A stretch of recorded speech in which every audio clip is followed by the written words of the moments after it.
We have 1 whole minute. All right.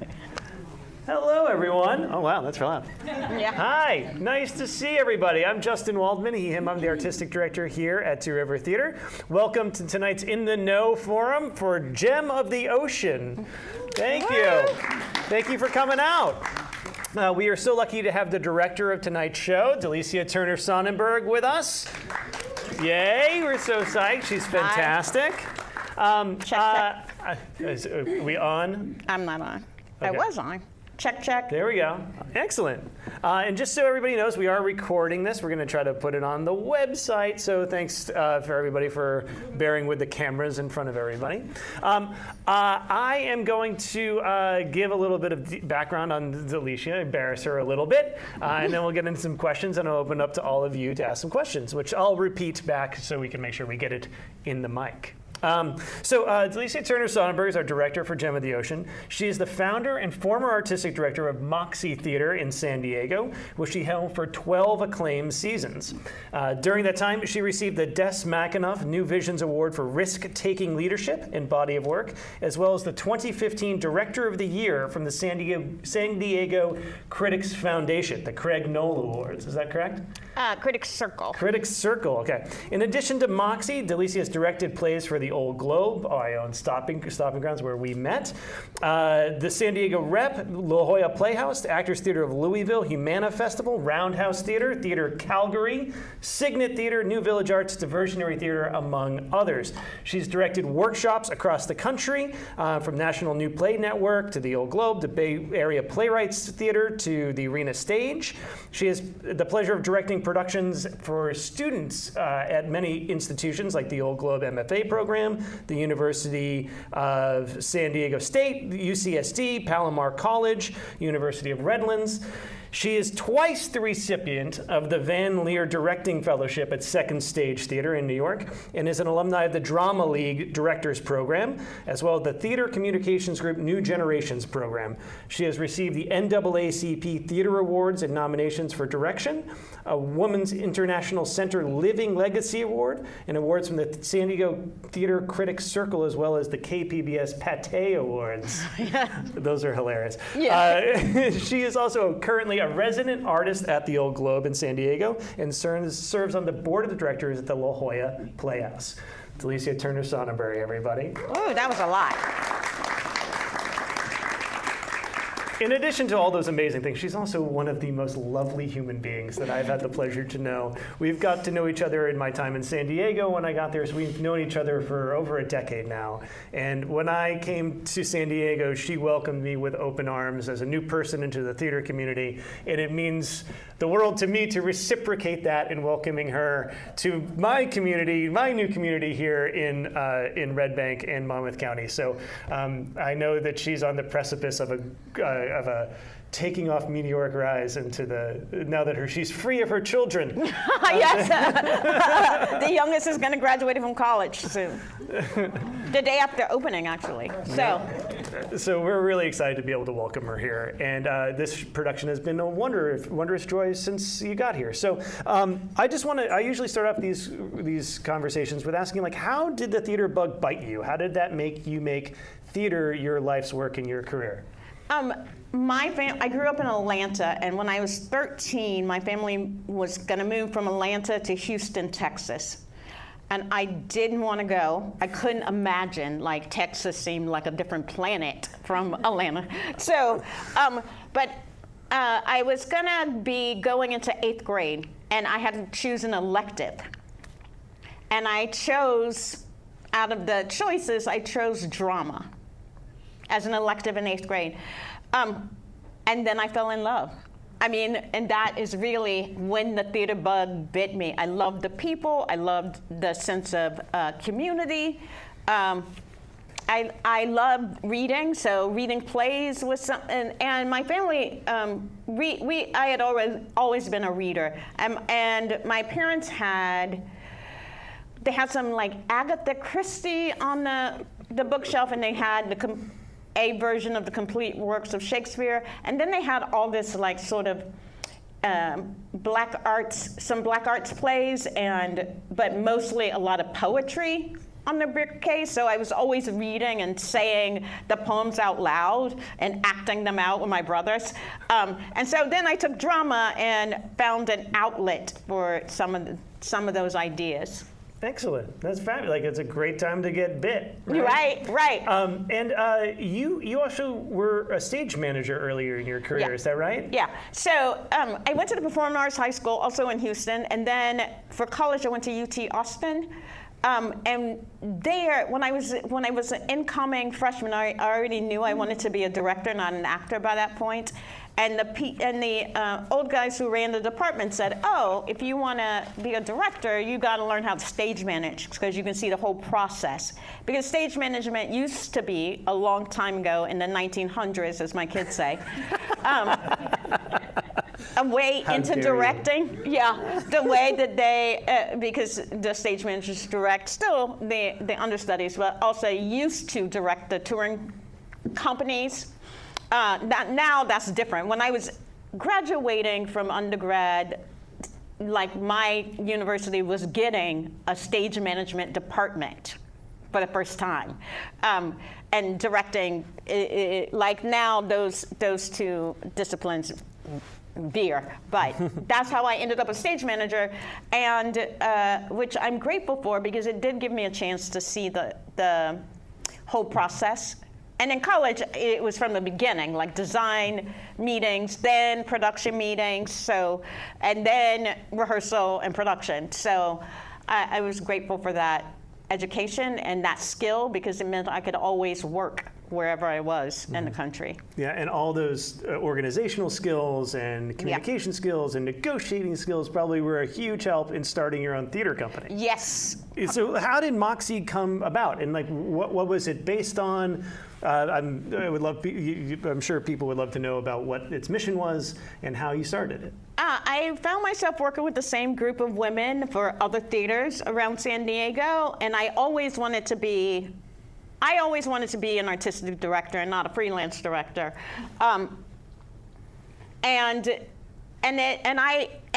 one of my mentors, Carol Rothman, at Second Stage, said to me in the 90s, like, you can only start a theater with people who you share similar taste with, which is true. And I found myself working with these same group of women a lot, and obviously we were all drawn to the same kind of work. So I approached them like, would you like to have a theater? We could do our own work together rather than doing work together for other people's theaters.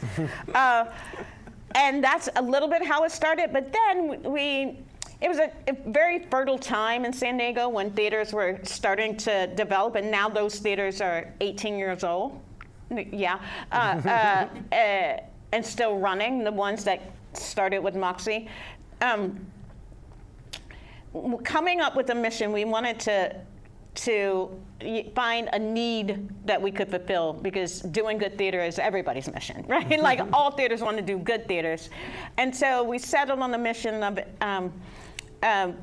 expanding the idea of what's feminine through primarily by producing female playwrights, because the need was, at the time especially, like only about 17 to 18% of plays being produced in America were written by women. And so that was a need. Producing female playwrights was a need that we could fulfill. So that's what we did. And I'm proud to say that when the country then started talking about gender equity on stages, on the American stage, like San Diego was already ahead of the national average because we existed there. And that puts pressure on your colleagues. And they're like, look how many women, half the people we're producing are women. And we're like, yeah, great. Half the people in the country are women. So, as it should be, right? So that's a little bit of what I did at Moxie. There is nothing harder than starting a theater company. Right. And especially one that can last into its drinking age. Right. Which is unbelievable. and the other founders and I wanted to make something that could outlive us, that could, like, each generation could define that mission for themselves. And so now it's on its third artistic leader, and I call her my theater grandbaby. Like, I thought I would be there like 10 years. I was there for 12, but it was time for me to go. And then The next artistic director was there for about 6 years, but a part of that time was the pandemic, so that was more like 12. And then she paid it forward, so it's still going strong in San Diego. That's fantastic. It's a wonderful theater company. If you're ever in the Southern California area, it's great to look them up. They do wonderful work. So, like, you're here doing August Wilson, and you've done some August Wilson before. Yes. You know, what has your relationship with August's plays been, and what's it like for you to work on his work, having come from a very female-centric background, working on one of the New giants plays. of theater? Yeah. Well, yeah. I mean, my first August Wilson was because my theater was. Moxie didn't produce August Wilson, obviously, because we produced female playwrights, right?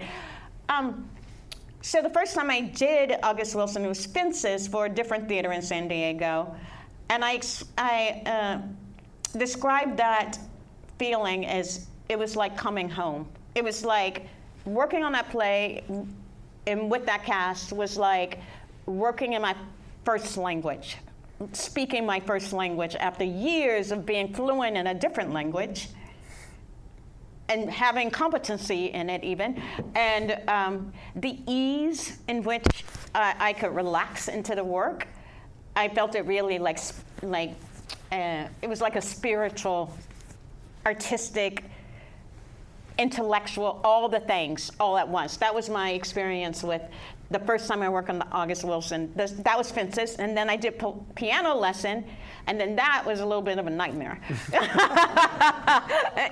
Partly because, and I can't decide if it was because I wasn't ready for it, or the theater was like, instead of renting the piano, they decided they were going to make it, and that took forever. It just would never, like, the lead actor could never learn his lines until, like, later in the run.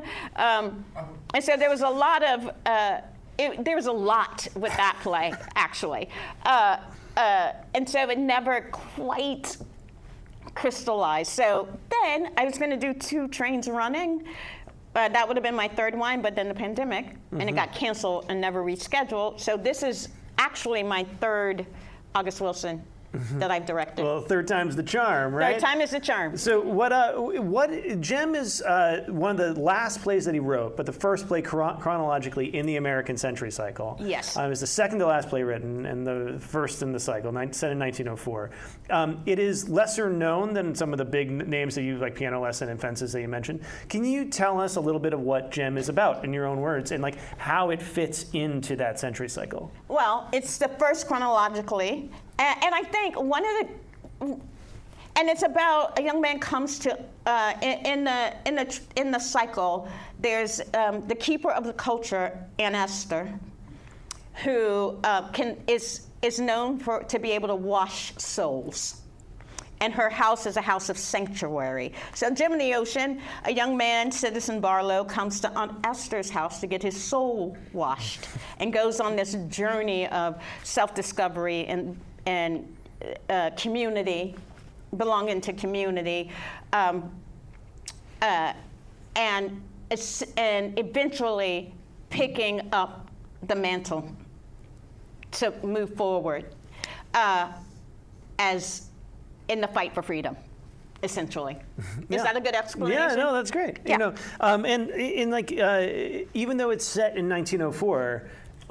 Sadly, so much of the play is very relevant to our conversations right now. Like, what are the themes that you think August is exploring in this piece, and like, how do they resonate with the audiences that are going to come and see it in the next month here in Two River? I think some of the themes in it are the things that keep coming up in our country,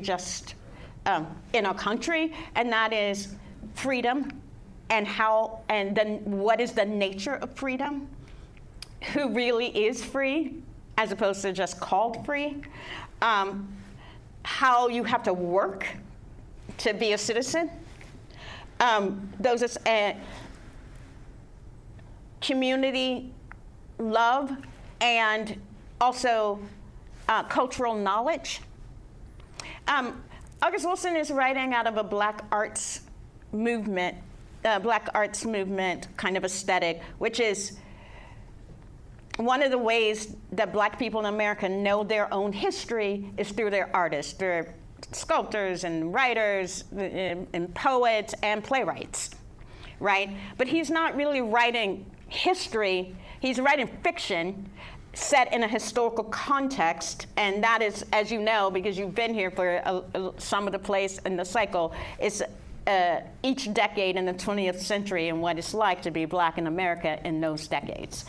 And so that's, and through those decades, some of the things that some of the fights have remained decade to decade to decade. Mm-hmm.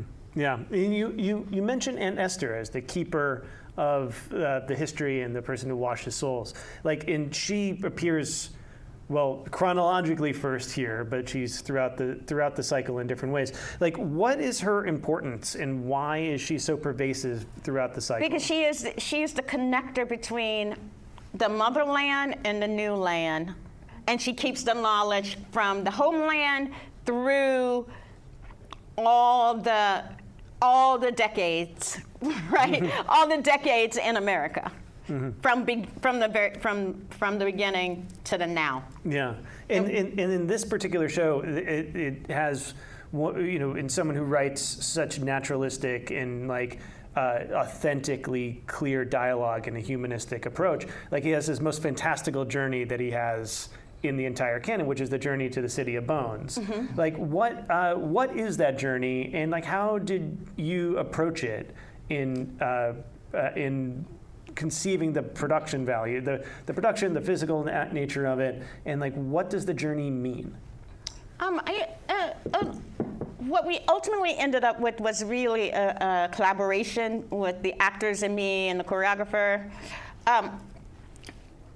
But when I first thought about it, it's super theatrical, but I think it's just so is Gabe at the end of the offenses opening up the gates of heaven like he has to do. That's also fantastical, but that's at the very end of a very realistic play, right? And the journey to the City of Bones is in the well, not quite the middle, but in the second third of a basically realistic play. But I would say the language already in Jim is poetic. And so I was thinking that the journey had to be in some ways poetic. And literally when she says there's a city under the ocean that's made out of bones, Aunt Esther tells Citizen Barlow, meaning in those who died in the Middle Passage coming to this country, and they've created a city. That's how it hit my imagination. Under the ocean, under the Atlantic. And so thinking about that, we did a lot of research on some sculptures that are underwater, right? And I wanted Aunt Esther to be from some place specific, and so Dahomey has been in my imagination because of a different play I did a reading of, and then it turned out, right before I came here, I saw The Woman King, that movie, that's set in Dahomey, so I guess it was meant to be. And so we took some imagery from there, and also, which is now called Benin, and also from the Kingdom of Benin, which is now Nigeria. So we wanted the African imagery to be real, and I wanted the journey to go from Aunt Esther's house in Pittsburgh back to the Middle Passage, because essentially that's what she describes to him. From there, into the city. I don't want to ruin it for you, but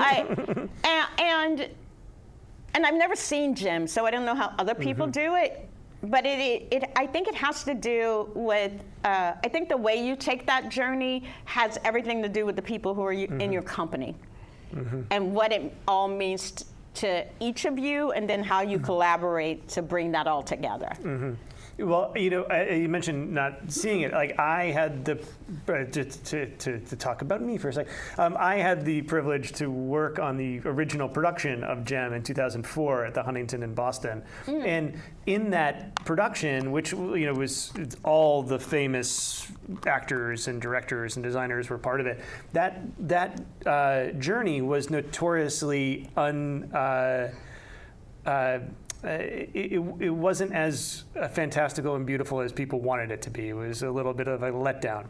And it was very simple. There wasn't a lot going on. It was very much Citizen Barlow sitting center stage and Esther telling him about where he was going. And there wasn't music. My recollection is there wasn't a lot of music. There wasn't a big scene change. There wasn't anything hugely visual, and I always felt that was a missed opportunity when I watched the show. I was like, this is beautiful. There should be something huge that happens here. And it was one of the big things that we talked about when programming the show. Is like, I think that the journey has to be central to the conceit of the design conceit. How does this all work? Because it's such a beautiful moment. And it's the kind of thing that a director like Delicia and her designers can really have fun with. And I think, I hope when you see it, you'll see just how beautiful they've rendered this moment in a way where, we follow him throughout, and the way that music and sound and dance and costumes and light and things transforming actually take us on the transformative journey that that Citizen goes on. And I would say this when I thought about it. I thought it can't be. We have to lead with. He comes to Esther to have his soul washed, and she says, "I'm going to take you on the journey." And so it has. For me, it had to be just aesthetically first sourced out of what the people living in this house taking him on this journey. And so first it's suggestive. It's almost like hypnosis that Aunt Esther's doing with Citizen. But as soon as he is on the journey, then we see what's going on internally with him. That's how I got to it. Mm-hmm. So that any theatricality was sourced in the text. Mm-hmm. I tend to be really text-based, and so I didn't want to just make something beautiful like a dance that was abstract. I wanted to come out of the text and then more specifically in what he was experiencing. And then it became a who leads this moment? Oh, does the song start first? No. He sees it, then we see it like that. Mm-hmm. That's how we kind of built it. Yeah, it's gorgeous. So we mentioned a little bit earlier that the Two Rivers had a commitment to produce the entirety of August Wilson's American Century cycle. We've done 6. This is the 7th show in the cycle that Two Rivers has produced. And this is actually the first show of those 7 that has been directed by a female identifying director, which I'm really excited to have Delicia be the first doing that here. Yeah. What do you think your voice has brought to the show? I think that brings, especially with a show that features Aunt Esther so prominently. Right. What do you and Black Mary, who takes up the mantle? What do you think your voice has brought to the production? I mean, you would have to ask the actors that, but I do think I'm Mom. I'm a Black woman. I mean, August Wilson's mom was a Black woman, right? And there's a famous quote in the beginning of Radio Golf, I think it is, where he says, I'm going to paraphrase, but it's beautiful, so look it up, where he says, I'm not a historian, I just happen to think that the contents of my mother's pantry, the sound of her voice, her superstition and religions, etc., are all worthy of art. And then in the dedication, in the beginning of Gem of the Ocean, it's dedicated to his daughters. He says, to my daughters, may the circle never be broken. And so a part of that is, and so I don't really think about it as bringing something different as much as trying to honor the circle never being broken. I mean, and it's always important to me, no matter what I'm directing, that the female characters have agency. And I do that whether I'm doing The Crucible or August Wilson, right? Who are these people and what do they want and what are they trying to get? And I think sometimes I think sometimes, because in August Wilson, they're so male heavy, that the women get forgotten, or they just become the love interest. But I'm a love interest, and I'm a full person. Right? Right? I love it. So there you go. Excellent. You know, you mentioned the cast, right? So like this cast, I have to say, is an embarrassment of riches. We Oh have my God, an y'all. incredible group. Oh like, my God. and many of whom have been in many of August's plays. I think we have 2 people who have done the entire cycle now. Brandon Durden gets his 10th show that he's worked on. He completes the cycle with Jem. You know, he does his first lap is what he's done. And J-Dub, I think, has done them all. James Williams has done them all as well. Like, what's it like being in the room with people with that much accumulated knowledge about this author? It's like being in a room with, I'm a Shakespeare guy, being in the room with Shakespeareans that have done the entire canon. For me, it's been like a gift. So if I like, the way as a director, I always start with the playwright. Like in my training, this is my high school training. Like they would say to us, "You don't know the play unless you know the playwright," because anybody can write about turn of the century, great migration of blacks from the South to the North that settled in Pittsburgh. Anybody could write a play called Gem of the Ocean. What is August Wilson's Gem of the Ocean? Right? So I already start my research as a director with the playwright. Because theater is a playwright's medium, right? Like, we're all there to hear the play together. And so I already knew a lot about it, but I also, and I think this is important, when I didn't know something, I would ask. I was like, wait, were you in the room when this moment was being, because I have a question, right? What is this moment really? What's happening? So it was great having people who were there at the beginning, or in some of the conversations, or knew what was important. Like Brenda says something beautiful to me, like August says that, you know, all of his characters are searching to name themselves. Right? Like that's a very, like, not just in this play, in all the plays, all the characters, right? And that reminded me of a young female playwright who had met August Wilson, and he said, "What do you write about?" And she said, "Oh, I write about what I know, my family, you know, whatever, poor white trash." And he said, "Your family's not trash. Don't say that." Right? You write to honor your family, and your family's not trash. And so I think about that in terms of his characters and how they all have dignity. They're good, no matter who they are. They all have a sense of dignity because that's important to him, right? Yeah.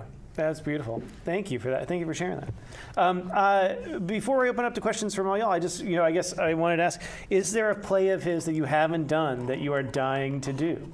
And why? I think I should do piano lesson again so I can like at least do half decent job. And then I feel like Gem of the Ocean is one of those plays that, and I mean, like, I think this is true of theater in general. The art of theater is making what is incredibly hard look easy, right? Look effortless.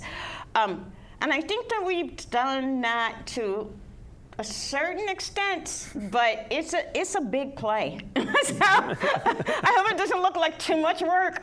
I hope you feel like you are seeing a simple story well told, because that's always the goal, no matter how complicated it is to get there, right? So, like, when I directed Hamlet, which I will never do again, but when I was directing it, some people would say, "Is this your first Hamlet?" And I'd be like, "Oh my God, what do you mean by that?" But I feel like this is my first Gem, and I could direct this play a lot of times. With different people, it would be a different experience, because everything about it would be different, and I could never get tired of it. I love this production, and I'm sure that, like, I came in this room, I was like, what would it be like in a small space? How could we? So it really is a play that has captured my imagination, and so this will be like the sound designer described it as a masterpiece. He's like, this is a masterpiece kind of play. And so that's the kind of play, like in Shakespeare, like you can work on over and over and over again. So there's that. But also after this, I think Two Trains Running, I think I could, when I first read it, I was like, I'm not sure, there's a lot of monologues. But now, understanding more about like sort of the poetry, I think I could do Two Trains. I think I would like that challenge. Nice. Have you done that here? We have. Oh, Yeah. Which ones haven't you done here? Fences, piano lesson, and Joe Fences. Turner's. Fences is my favorite. and I haven't read Joe Turner, but that's the one that happens right after this, so I skimmed it. because there's a sale at C League is in this play, and then he's also a bigger part of Joe Turner. Mm-hmm. So, yeah. I skimmed it because for a bill. Excellent. Well, let me open it up to questions from our wonderful audience. Anybody? Yes, sir. I guess I'm lazy. And I often get the comment when I ask what's the play about or what's poetry about, they say, what do you feel? Did Mr. Wilson ever articulate what he viewed in his play and how to produce it? Did August ever give specific direction about how to direct his plays? Not to my knowledge that I read, but I don't know if I might have not to my knowledge. That's the simple answer. No, not the how. Because I think, like, playwrights in general, like, are a part of, understand that, like, they're not novelists. It's meant to be put in other people's hands, right, to then add their own artistry to it. Some playwrights write a lot of stage directions about, like, what they intend. And so, as a director, you read those things because my job ultimately is to put the playwright's intention on stage. Mm-hmm. That tends to be how I see my job. And then you have playwrights like Tennessee Williams, for example, who writes novel work of stage direction that, as far as I can tell, most directors ignore. I haven't done a Tennessee Williams. Try O'Neill. I know, right? That write a lot of, because they're trying to give you the sense of, like, the flavor of it. And August does that through his language and through the dialogue in a way. Yeah. It sort of is pretty direct, so you have a good sense of how it goes. I mean, I think it's indicative of something like the Journey to this City of Bones is like, this is just on the page. There's so much stuff that is invented off the page that is inspired by what's in the story that's being told. Right. Or not. So like I think you can take it in any direction that you're interested in, and I think like that has been, I think, a really successful additive thing that a director with a vision like Delicia can bring to a play, rather than let it just be the thing that is on the page. And very few times have I encountered a playwright who is so prescriptive that they don't want directors to interpret their work in a different way. There's one, Edward Albee. But it's only his dialogue. It's only his words. No, right. Yeah. Right. Only his words. It's no improvisation. Yeah, you're not allowed. So the Wilson estate is very particular in that, like, you can't edit the shows. So like this and sometimes you're like, dude, we could edit this show, But there's you can't make cuts, you can't make changes in that way. Right. Was he alive when you did the 2000? He was. Yeah, he was there. Anything? I mean, we were in rehearsal for it. It's one of the greatest triumphs of the American regional theater system, which how the August Wilson plays were premiered across the country.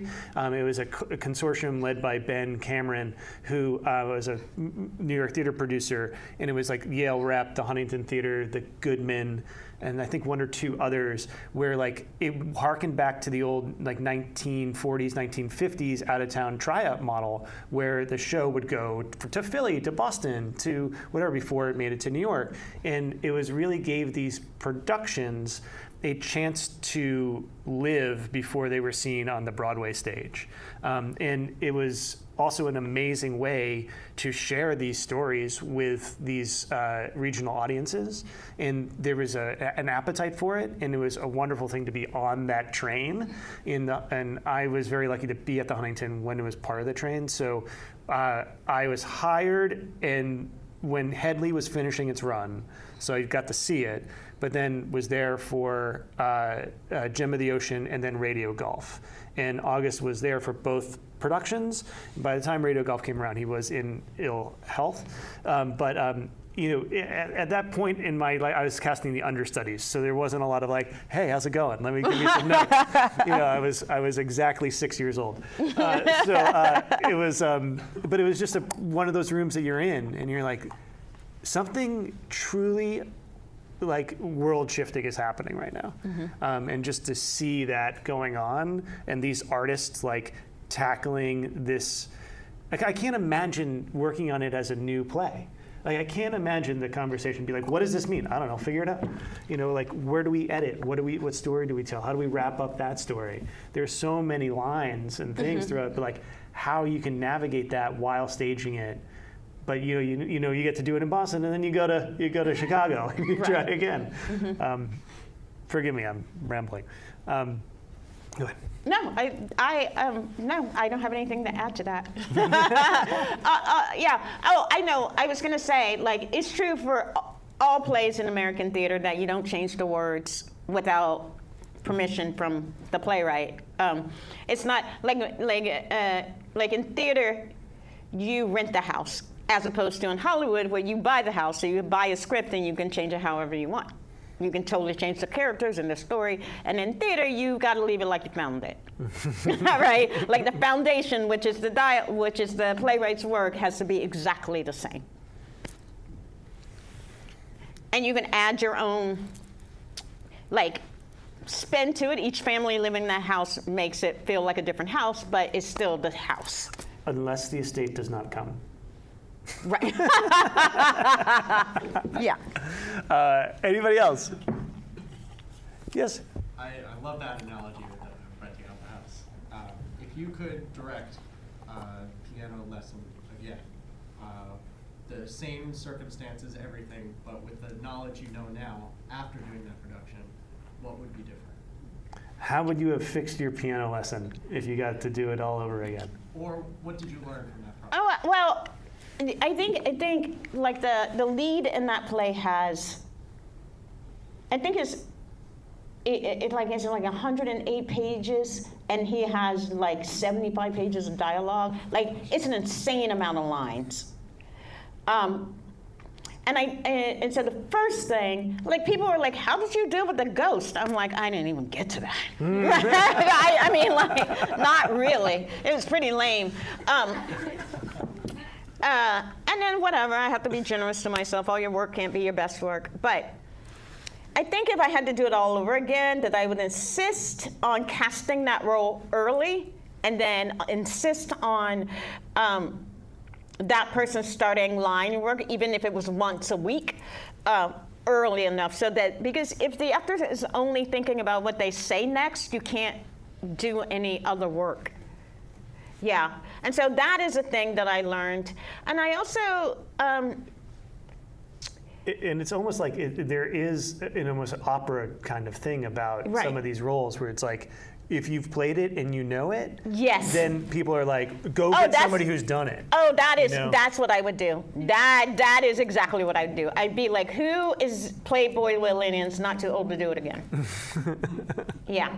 Yeah, for like sure. You have the aria. You have this part in Evita, It's exactly Carmen. like that. That role in that play is exactly like an opera that like you learn, because the actor said like 3 weeks into the run, I know all these lines and I'm never not gonna know them. I'm gonna know them for the rest of my life now. Yeah. Yeah. Anyone else? Yes. When I've had some discussions with people that talk about Aunt Esther not really being a human, because she does live to 125 or more, and that she's more of a mythical character. So in this play, it doesn't seem like she seems more real, more human. Have you seen it yet? Jim? Yeah. No. Okay. Okay. So the The other ones that we have done here, but and some other ones that we haven't done. Yeah. But I did have a discussion with an artistic director about how, you know, maybe Aunt Esther isn't really human. So what do you think of that? well, the idea of, is Esther myth or legend or person? I think that all of those things are true. And I mean, you're insider, so I'll just ruin it for you. But she has what we call the feet washing scene. She talks about how she inherited the name from Esther Tyler before her. She doesn't even know her name, only her mom knows her name before she was Esther Tyler. So it is a title that gets passed down. So by the time we get to 2 Trains, Black Mary is Aunt Esther. Aunt Esther, we learn, because it's like Aunt Esther, ancestor, right? And so it really is, how do we, as Black people in America, keep our connection when language was forced away, and homeland was forced away, and religion was forced away? How do we stay connected to where we're from, but also to ourselves and each other?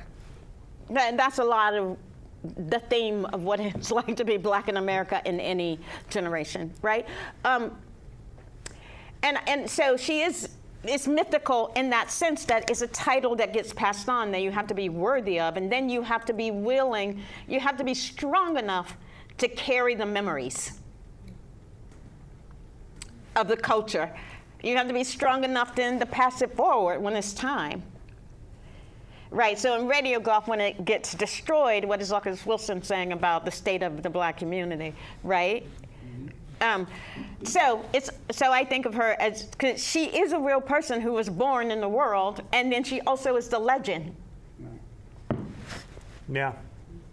I think like there's such a powerful scene in this show of like when someone's ready to take up the mantle, and like the moment when it's realized is so really, it's funny and a release in a beautiful way. And very human. Yeah. Right? Yeah.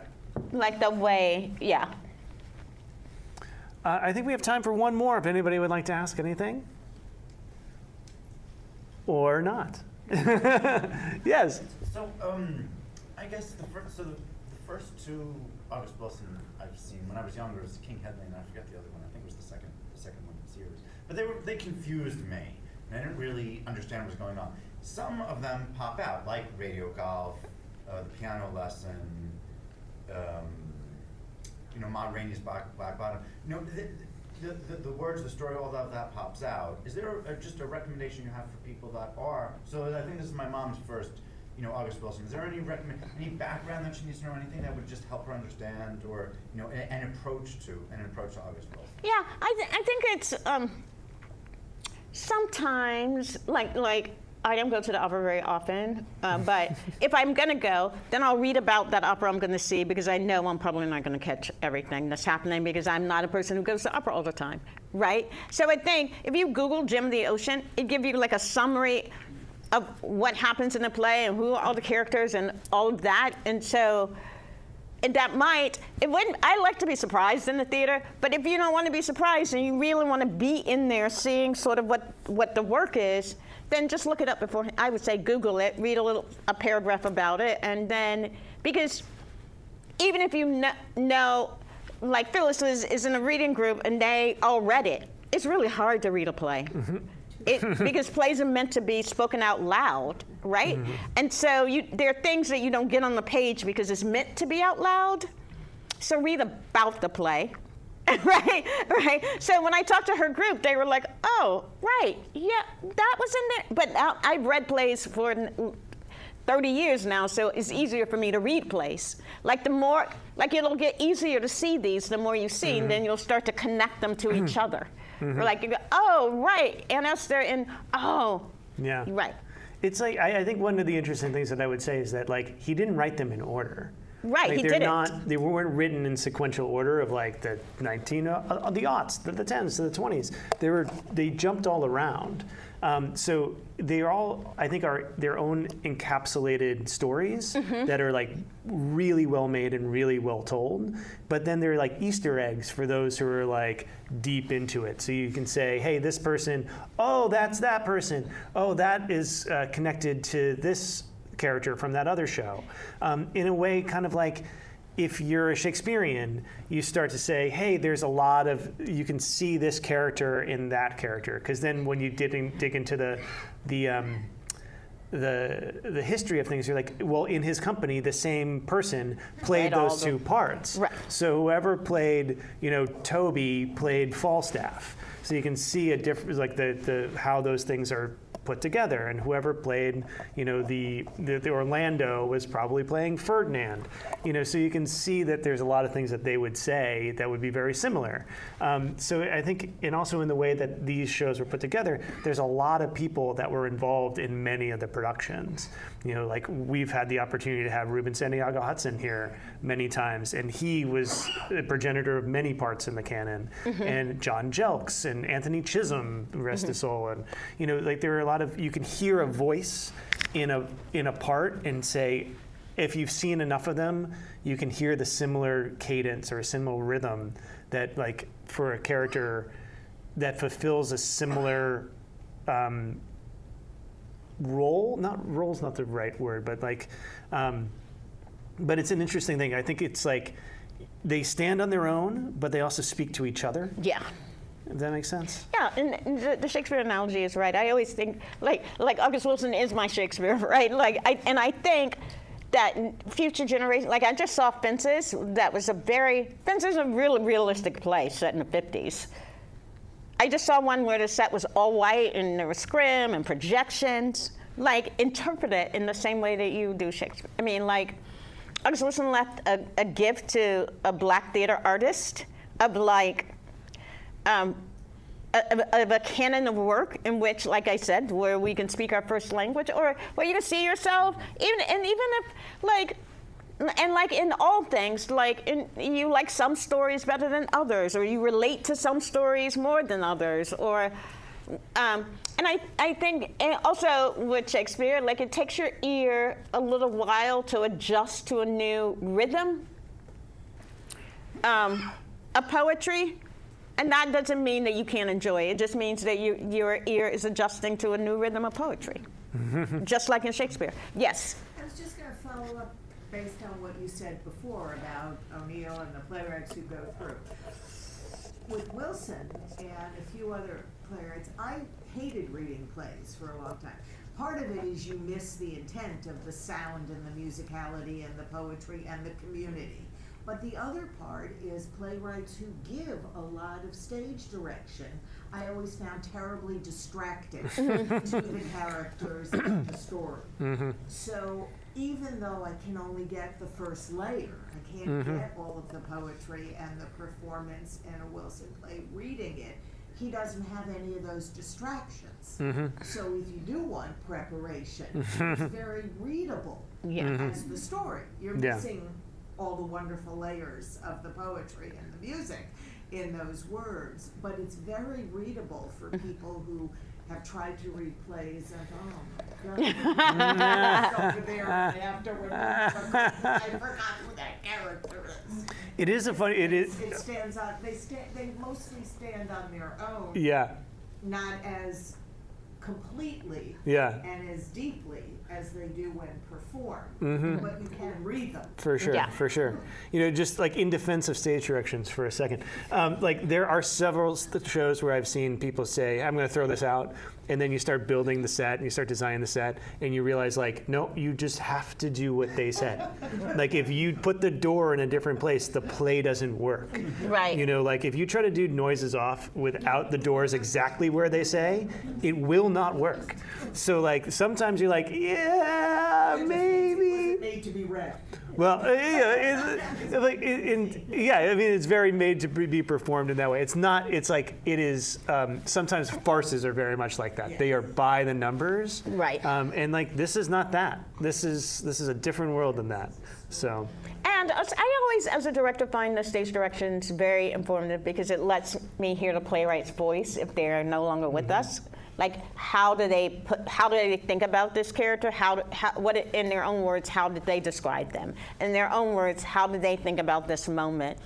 You know, and then there's certain things that like is interpretive, like. Does she hand him the hat or she puts it on his head? Like those are the kinds of things as a director you can, and with the company, you can decide on. And then there are certain things like, you know, like that you want to be sure to honor because it was important enough for the playwright to put it down in writing. Mm-hmm. Yeah, excellent.